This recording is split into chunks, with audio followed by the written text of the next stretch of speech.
Hello and welcome. I am Thomas Porteous and you're watching NewsX World. Let's take a look at some of the top stories.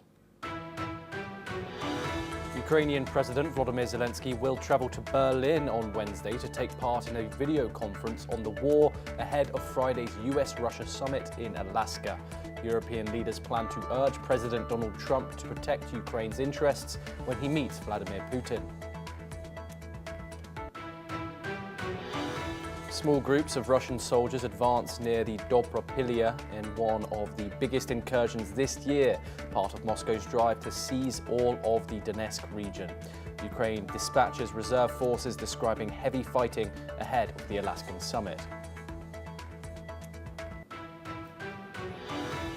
Israeli air and drone strikes pound Gaza City's Zetoin and Sabra districts for a third day, causing widespread destruction, Hamas officials have said, as Israel prepares to occupy the city.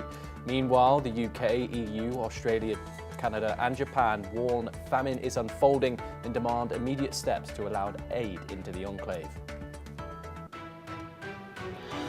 China's military says it monitored and drove away a US destroyer after it entered waters near the disputed Scarborough Shoal without approval. Beijing claims almost the entire South China Sea, despite overlapping claims from several Southeast Asian nations. The US has not yet responded. National Guard troops and armoured vehicles appear across Washington a day after President Donald Trump took control of the city's police force. The capital's mayor calls the move an authoritarian push, as 800 Guard troops and 500 federal agents are expected to be deployed.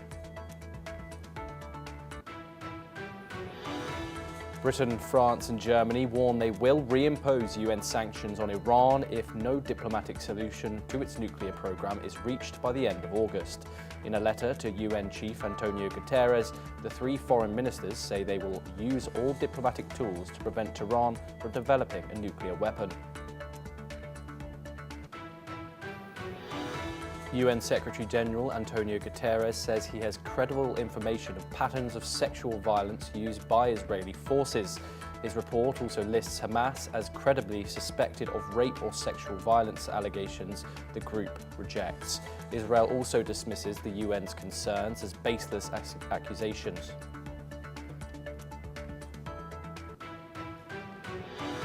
South Korean President Lee Jae-myung will travel to Japan on August the 23rd and 24th for a summit with Prime Minister Shigeru Ishiba. The leaders will discuss regional peace and ways to strengthen trilateral cooperation with the United States.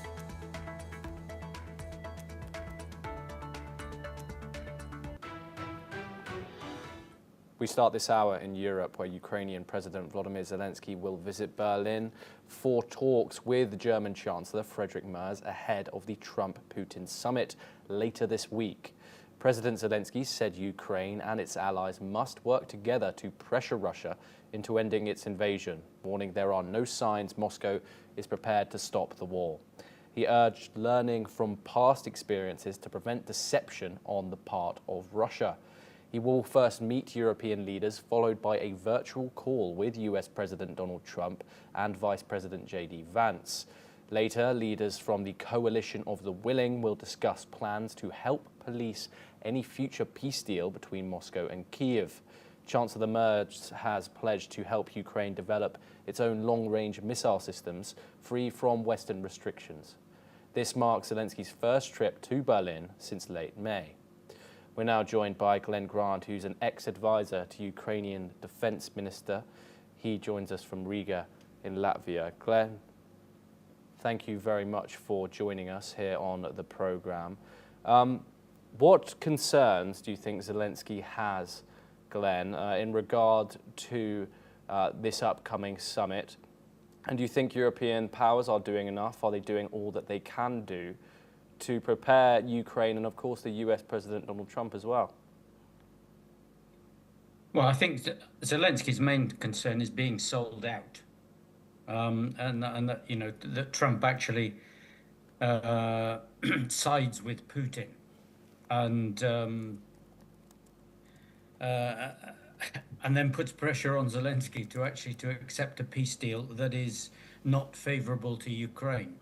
Now, obviously, the Europeans don't want this. European leaders don't want this. But frankly, they've been so weak in the in the last month or so. I can't believe that Trump will take anything real from their opinions in the call that they're going to have later on today or tomorrow. I think Zelensky's a very worried man at the moment. Yes, and Glenn, obviously territorial concessions will be centre of these talks. US President Donald Trump has said that he plans to facilitate both sides ceding territory for peace. What do you think of the contrast between Ukraine's statement saying that it won't and also Russia's given stance that it also won't? How do you see this developing? Do you see any negotiations or any path forward here? I don't, to be honest, I don't see the reality. I don't see that there is anywhere to go for either side, because Zelensky is stuck that the country doesn't want to give up the land, and Putin is clearly, after the last few days of some breakthrough, Putin will clearly be thinking that he's on a roll, and he's going to get more land, so it's not worth actually stopping or giving up at the moment for him. But the problem is you just can't tell what sort of thing that Trump might actually come up with, that Putin sees as a great deal. Trump sees it as a great deal, but that it threatens Ukraine. Then we just have to see whether Zelensky's got enough strength to actually to look at Trump and say, no, we're not going to do it. What do you think will be the outcome of this? Obviously, it's going to be a very grand occasion. The two men meeting in this huge televised event. We also see relations between Russia and the US maybe warming. Given the state of the war, which we're going to talk about in more detail in just a moment, what does America get out of warming towards Moscow? Well, I'm not sure America gets anything out of warming towards Moscow, because, I mean, it's not. It doesn't actually need Russia's energy for start. I mean, America is an energy provider of great strength. So the only thing is this personal relationship between Putin and Trump that seems to be driving things. I mean, if Putin did not have some hold over Trump, there is no way he would go to America.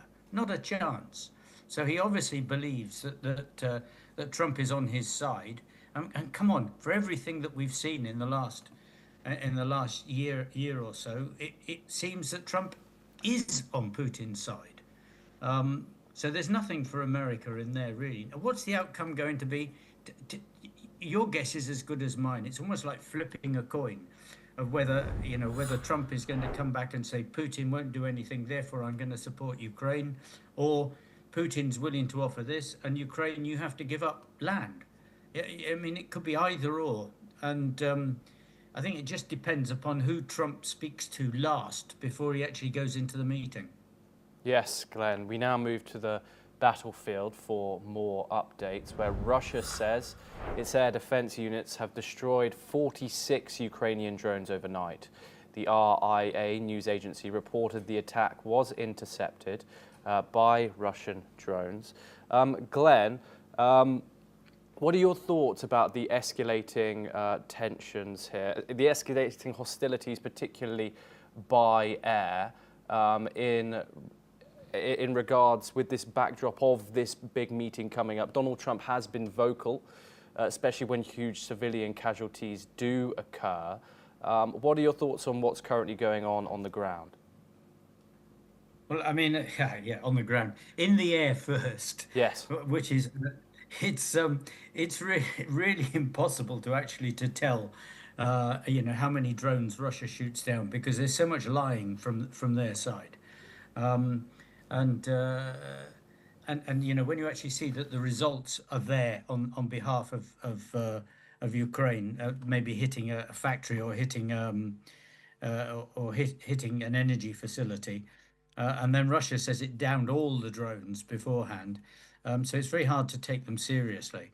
On the ground, things are not looking good for Ukraine at the moment. And this is nothing to do with the bravery or capability of the soldiers on the ground, but they are short of people, they're short of weapons and drones, and frankly, the organizational management of the military at the top level is really poor. And so they're just leaping from one thing to another. There appears to be no sensible strategy at the moment, and that is one of the reasons um, why Ukraine is actually suffering on the battlefield as much as it is. We have some further developments from Europe, Glenn. We have Hungary's right-wing Prime Minister Viktor Orban, who claims that Russia has won the war in Ukraine. Orban, in power since 2010, has been criticized for close ties with Putin and opposition to Ukraine's military aid. He refused to endorse the EU's joint statement on Ukraine's right to decide its future. Also, Orban said Europe missed a chance to negotiate with Russia under the Biden administration. He warned that if you are not at the negotiating table, you are on the menu. Glenn, of course, Hungary, a member of the European Union, most of which, of course, are part of the coalition of the willing and are staunch supporters of Ukraine. Can I get your analysis on some of the problems caused by a key EU member here, Hungary, and their statements from their controversial right-wing Prime Minister Viktor Orban? Well, I mean, it's very clear Orban is, is one of Putin's mates, and everything that he does is for Putin. And the biggest problem that he's had that he's caused is actually stopping European aid collectively to Ukraine, and not just stopping it because sometimes countries will give it on their own. They won't do it through the European Union to make sure that it doesn't stop. But of course, what Orban is doing is delaying, and it means and every delay costs Ukrainian lives. And he's doing Putin's work extremely well. I am very surprised that the European Union, frankly, has not thrown Hungary out so far. I think that their patience goes beyond the call of duty. Glenn, thank you very much. Absolute pleasure, as always, for having you on the programme and getting your insight. We now move over to the Indo-Pacific, where China's Ministry of Commerce has announced retaliatory measures against 2 European Union financial institutions in response to the bloc's sanctions on Chinese firms linked to Russia's war in Ukraine. Beijing has warned the EU to reverse its decision targeting 2 Chinese banks or face further action.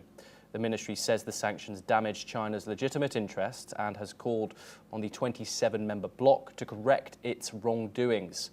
The EU's 18th round of sanctions announced last month targeted Chinese and Turkish entities allegedly aiding Russia's military complex, as well as an Indian company called Naya Energy, partly owned by Rosneft. We are now joined by Andrew K.P. Leung, who's a China strategist. He joins us live from London. Andrew, thank you very much for joining us here on the programme. Can you analyse the tensions, if you can put it, between China and the European Union, especially in regards to Beijing's closeness to Moscow and the problems that it uproots? The West is always under the impression of the belief that somehow China would give everything on the side of the West against Russia.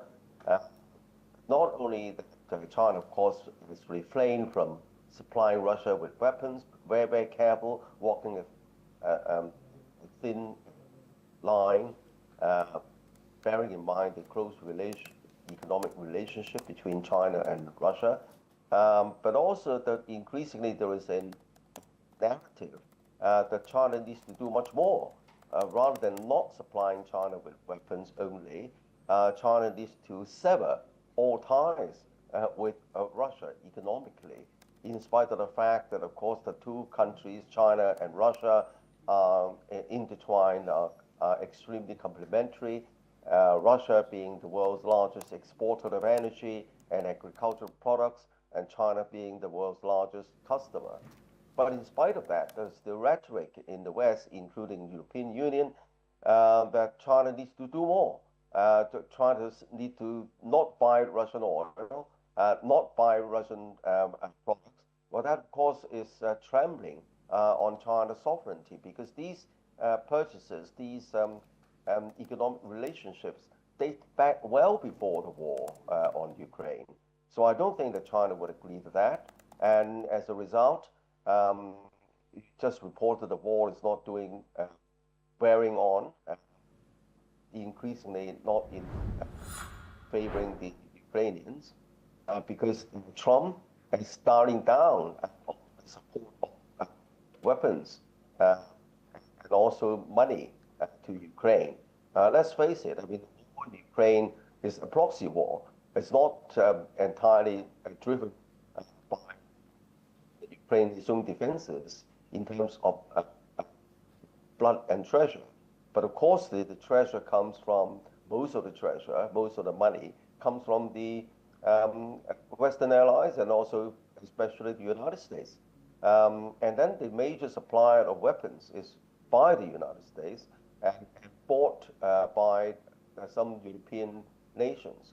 But the European nations are increasingly wary of Trump's distancing the nations from the European allies. Yes. Closer to Russia. So I think that you can see that this, because of that, the Europeans think that they could impose sanctions, restrictions on China. I think that China is trying to push back. Andrew, thank you very much for joining us and giving your insight as always on the programme. Apologies there for our viewers for the technical issues that were faced. We now move over to the Middle East, where Iran's top security chief, speaking in Lebanon on Wednesday, pledged that his government would continue its support after the Lebanese government instructed the army to formulate a plan to disarm the Tehran-backed group Hezbollah. Ali Larijani's visit to Lebanon follows Iran's opposition to a government plan to disarm Hezbollah, which, prior to last year's war with Israel, was believed to be better armed than the Lebanese military. I have a quote here: "If the Lebanese people are suffering, we in Iran will also share their pain and will stand by the dear people of Lebanon under all circumstances," said Larijani, head of the National Security Council. Dozens of Hezbollah supporters lined the airport road to welcome Larijani, who briefly stepped out of his car to greet them as they claimed slogans of support. Let's listen in to what the supporters said. جئت إلى هنا لأقول لهذا السفير نحن معكم لن نترككم لن نخذلكم لن نترك سلاحنا لن نتخلى عن دماء شهدائنا ولن نخذل دماء شهدائنا. أنا هلا جاي على طريق المطار لرحب بالسيد علي لاrijani اللي جاي يوقف معنا، يوقف مع هيدي الشعوب. من أقل الواجب إنه نوقف هون ونرحب فيه، لأنه ما في دولة بالعالم وقفت حدنا غير الجمهورية الإسلامية.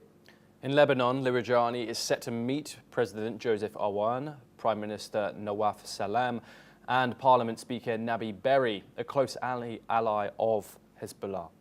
Iran has faced a series of setbacks in its long-standing rivalry with Israel, including during 12 days of open war between the two nations in June.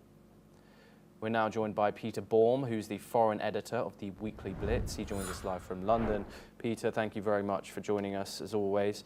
What are your thoughts on the current state of Hezbollah and Lebanon's plan to hopefully get the group to disarm? However, the group have stood by their stance and says they are not going to. Tehran-backed Hezbollah, obviously. What are your thoughts on the situation in Lebanon and the current capabilities of Hezbollah? Yeah, indeed. I believe that Iran's influence on Lebanon is on a spiralling downward trajectory.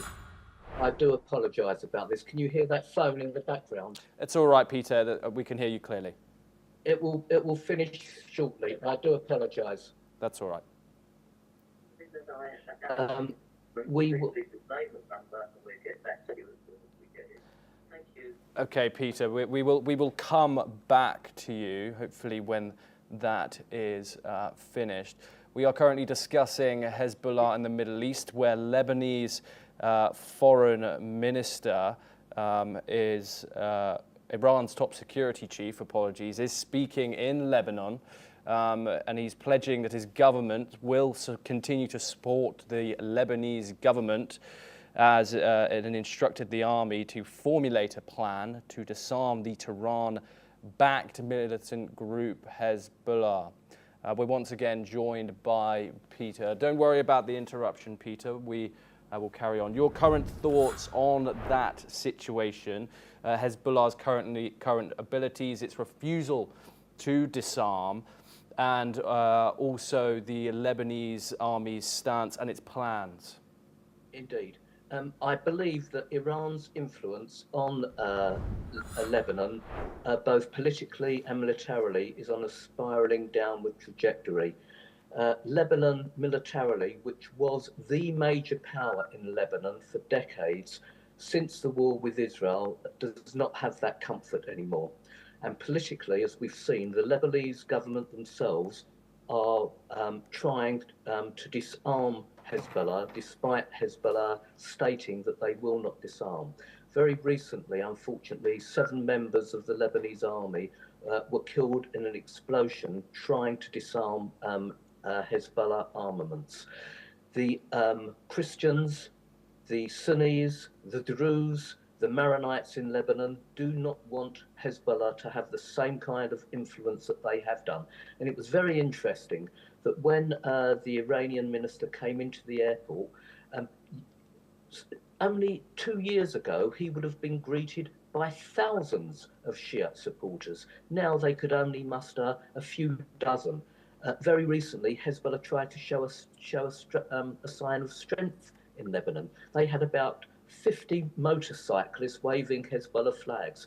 Hezbollah's influence is declining, and Iran, unfortunately for the Shia in Lebanon, Iran's influence is also declining. And it's interesting that for the first time in decades, it seems politically and militarily, Hezbollah are not going to be the influence that they were only 2 years ago.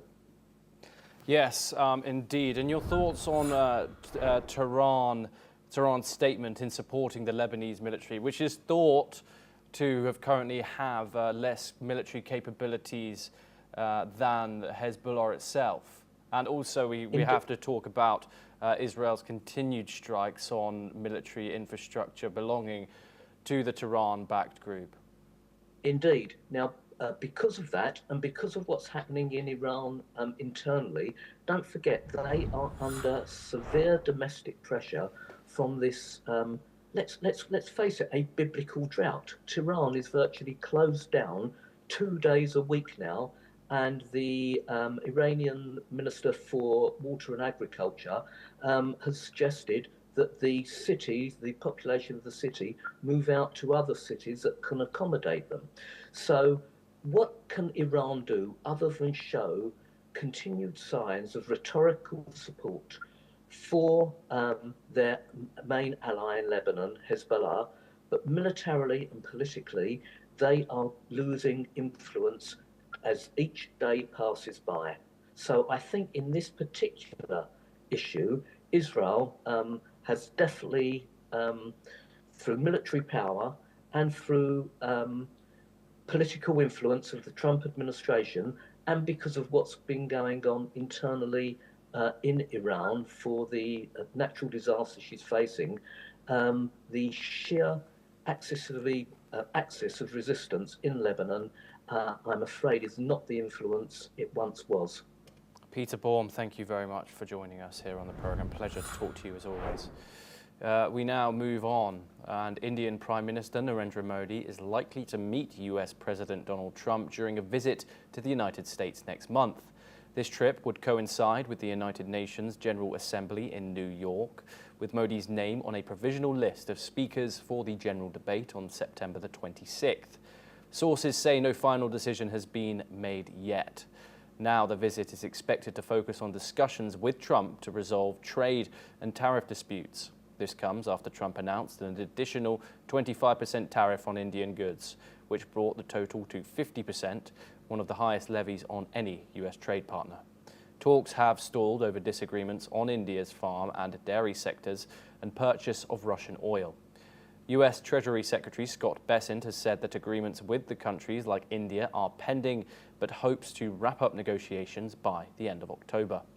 We're now joined by Asuma Katalka, who's an anchor and correspondent. She joins us live from the NewsX World Newsroom. Asuma, thank you very much for joining us. And what more context can you give us at the back of this potential meeting? Yes, although the statement or schedule issued by UN United Nations earlier today, it's not 100% yet, it's not confirmed yet, but so far we see that this United Nations General Assembly session next month to take place has Prime Minister Narendra Modi's talk scheduled for 26th of September. This UNGA session lasts from September 23rd to September 29th, and the first speaker to open this is Brazil. And then on 26th, leader Narendra Modi is scheduled to speak. However, we are not sure since February this year, that was last Prime Minister Narendra Modi's visit to the US, where he met with President Donald Trump, and they said that they will in the coming fall, which is soon, they said that they will continue to negotiate they will continue to negotiate for their mutually beneficial multi-sector bilateral trade agreement by the fall of 2025. However, ever since February this year, a lot of things have changed, including US President Donald Trump taking credit for the ceasefire achieved between Pakistan and India's war that was including Operation Sindoor, and also US criticizing the continuing purchases of Russian oil by India, and India declaring that it will continue, and also declaring that it was firstly initiated by US itself. And a lot of things have ever since changed since February, so this is very crucial. If President Trump's visit will be very crucial, but we're not sure if there will be a visit by him. Asuma Katalka, thank you very much for providing that context behind that potential meeting between US and Indian counterparts. Well, that is all that we have time for this hour, but we will continue to bring you more news updates from around the world. Thank you for joining us.